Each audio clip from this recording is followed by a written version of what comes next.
This is Rachel Levinall. As previously mentioned, this season we're going to be diving into other cities all around the state of California, hearing young people's stories on all topics concerning the pandemic and youth. Today we travel down to Pomona as two reporters, Samantha and Angela, report on the struggles of social distancing in college and high school, and how the dynamic between student and teacher has worked for the past year.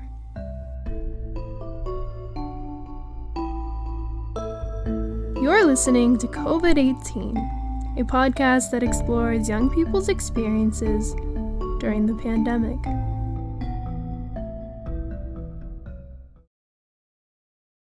I remember staring at the email to my professor, sitting there with my body on fire and my head about to explode. All I could do was stare at that empty email, with no response and my homework that was due in 2 hours. Attending UC Berkeley in the middle of the pandemic is hard enough, but now I have the coronavirus? My teachers don't care about my well-being. I mean, how could they? The only option they gave me is to attend the office hours and ask for an extension because they couldn't even answer my urgent email. I honestly haven't really gotten much help from professors because at Berkeley, at least for the classes that I've taken so far, there are around 200 or 300 kids.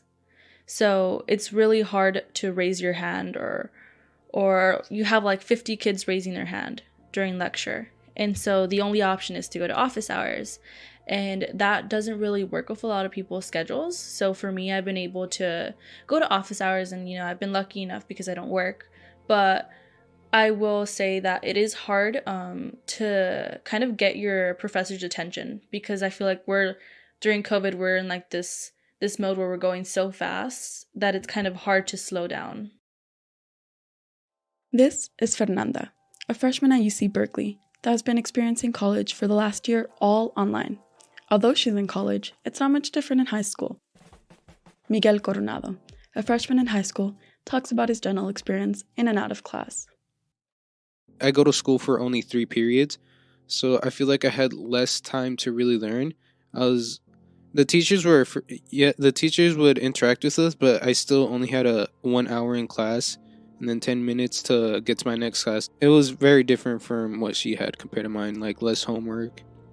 My teachers they wouldn't give too much assignments in class since we didn't have too much time to be in there. This may be different though for different districts. Miguel is my brother and he goes to Pomona High School, but I am a sophomore at Bonita High School. We've both seen a difference in workload, seeing as I usually get most of my classwork done in class, compared to him who barely has time to get anything done in class. And then there's the problem of teaching styles and the experience for each student. Miguel says, The experience was a mix since some teachers would just give you assignments and tell you what to do, but some teachers would go into detail of how to do it, and then they would let you attempt the assignment, and if you had any questions, you just got to go to them. But what if that's not enough? For Fernanda, it hasn't been since before the pandemic that she used to go to friends for help.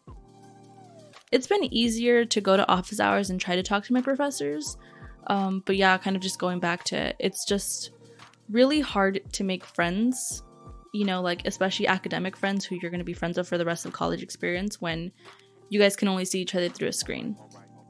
And then there's a problem of what the school actually offers.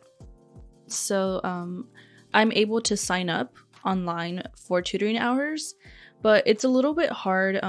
So in my experience so far, I've gotten math tutoring and English tutoring for an essay, and it's really hard to kind of understand what they're telling me because I feel like in a sense it's easy to nod your head and like say, yeah, I'm understanding this, but for me, like I'm a one-on-one person, so even if I'm one-on-one with a person through like a screen, it's harder than if it would have been in real life, if that makes sense. but what do teachers think about this? Miss Spickett, an American Sign Language teacher and tutor at Bonita High School, thinks it might actually help her students engage with her more. I remember a few weeks back, we were all asked what teachers would like to participate in tutoring. There was an online option and an in-person option. And I have been on campus the entire school year. It's my first year here at Bonita, and I figured it would be just a fun way to get students back on campus and see if they need any help with anything, and just kind of be here for them with my classroom open and just a place for them to come either ask questions, finish work, or anything really that they need. And teachers may not have it as easy as some students might think. Ms. Pickett also struggles with having to tutor in several subjects, which topics she might not be as familiar with as ASL.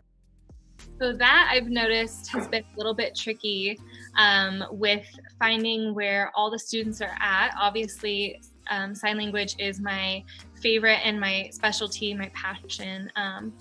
But yeah, students that have come after school, it's been a little bit different because there's been a variety of subjects, right? There's been chemistry, Spanish, which I don't know Spanish, math, English, and like I said, just a variety. And it was a challenge having a few students ask questions. And I was like, wait, actually, not too sure about that. But I know that, we're all learning and working together.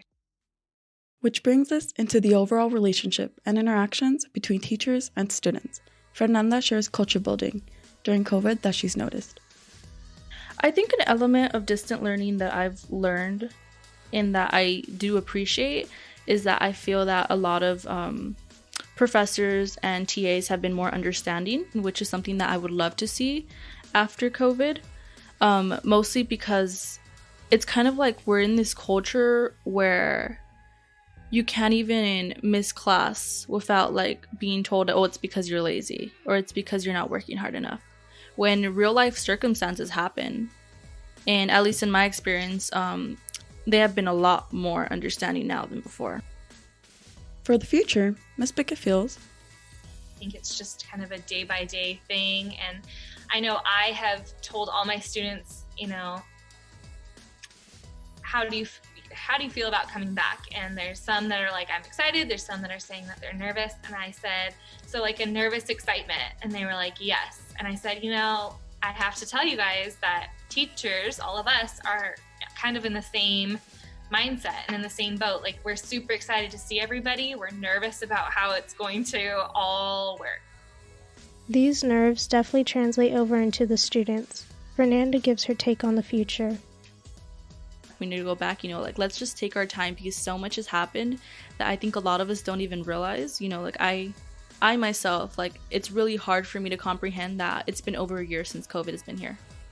And it's really hard for me to understand, even having those conversations about how COVID has affected my mental health and what has changed and what hasn't changed during COVID, because I feel like I'm stuck in this continuous little cycle that it's really hard to kind of realize, oh, this happened, But even with all these nerves, most are ready for what some may describe as an optimistic future, while others may say is a happy ever after to a life-changing situation. I'm super excited to come back to school. I've missed school. I've missed that social aspect of just seeing people other than my family.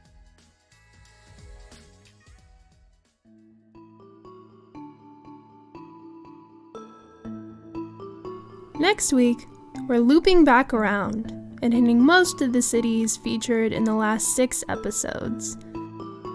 What else do they have in store? This is a production of Gente Organizada and Youth Leadership Institute. I'm your host, Rachel Livenall.